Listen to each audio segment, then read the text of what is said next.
वो नाम है जिसने सुभाष चंद्र बोस के जीवन को बचाने के लिए उनको मारने आए अपने ही पति को गोली मारकर उसकी हत्या कर दी थी।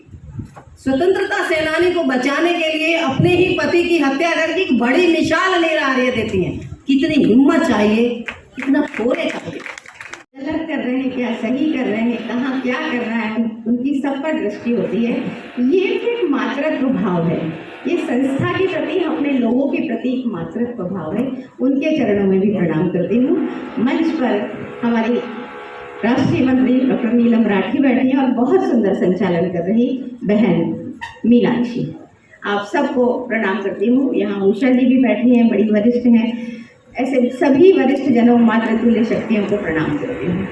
शब्द मीनाक्षी ने कहा मातृत्व, प्रारंभ करते हैं वहाँ से कि ये दुनिया है समझाने पे भी नहीं समझती, ये दुनिया है समझाने पे भी नहीं समझती, एक माँ है बिना कहे सब समझ जाती।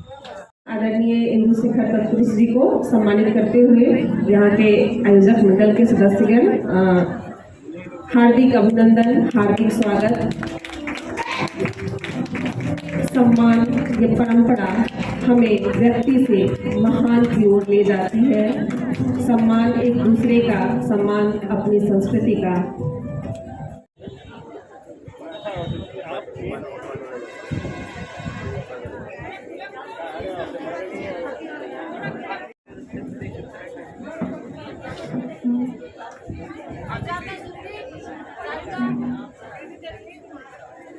प्रसिद्ध उपन्यासकार हैं, उनको महामहिम रामनाथ कोविंद जी के कर कमलों से उनको पद्मश्री और भारत के नारी गौरव सम्मान प्राप्त हुआ है।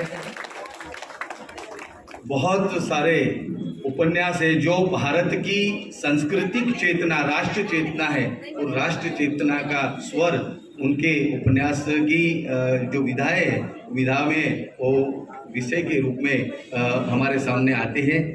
उन्होंने भारत विभाजन और भारत की जो शांति के रूप में क्या हो सकता है, तो एक साहित्यकार क्या कर सकता है, ऐसे विषय में उनका लेखन है। तो जैसे विभाजन की विभीषिका जैसे ग्रंथ हमें प्राप्त हुए हैं, भोवे शेषाद्री जी का, हमारे मार्गदर्शक माननीय श्रीधर पराड़कर जी के कर कमलों से भी वो लिखित है। ऐसा ज्योति जले निज प्राण, ऐसे महान ग्रंथ जो है विभाजन की सत्य घटनाएं, उसी ग्रंथ की श्रेणी में हम से छोड़ नहीं सकते। सारी परंपराएं त्याज्य नहीं है, हमारी परंपराएं बहुत सुदृढ़ हैं, बहुत ही शाश्वत है।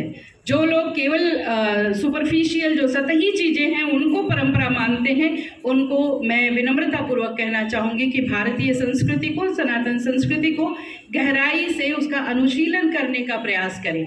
हम नदी के किनारों पर जो जमी हुई गंदगी है, फूल है या भूसे हैं या पत्तियां हैं सड़ी हुई, उनको नदी नहीं कहते हैं। नदी की जो अंडर करंट है, जो अंतर्वर्तनी शक्ति है, हमारी नदी वो है।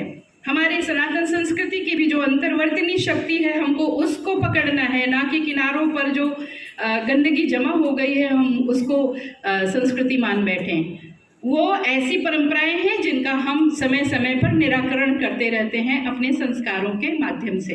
सहितयो भाव यानी साहित्य का निर्माण कर रही है, समाज के हित में काम कर रही है। ऐसे आप सबके मध्य में थोड़ी देर रहने का जो भाग्य मुझे मिल रहा है, मैं उसको लूँ, और ऐसा करते हुए मैं आप सबके साथ हूँ। यदि हमें भारत में, क्योंकि भारतीय संस्कृति ये विशेष संस्कृति है, तो हमें भारत में यदि किसी भी विषय को समझना है तो उसको एक परिप्रेक्ष्य पहले ध्यान में लेना है, फिर हमें वो विषय बहुत अच्छे से समझता है। एक तो ये है कि इस राष्ट्र में हमारा जीवन दर्शन क्या रहा है। जीवन दर्शन यानी हम ईश्वर, मनुष्य और सृष्टि, इन तीनों का संबंध कैसा देखते हैं, इससे हमें जीवन दर्शन या जीवन दृष्टि, world view, vision of life समझता है। तो हमारे लिए ईश्वर कहाँ है? वो किसी कोने में बैठा नहीं है, वो हमारे अंदर है, बाहर है, वो सर्वत्र है, वो कण कण में है, रेणु रेणु में है। इसीलिए भारत का जो जीवन दर्शन है वह एकात्म जीवन दर्शन है। यानी हम दिखने के लिए अलग अलग हो सकते हैं, लेकिन हम अलग अलग है ही नहीं। हम सारे परस्पर जुड़े हुए, परस्पर संबंधित, परस्परावलंबी है।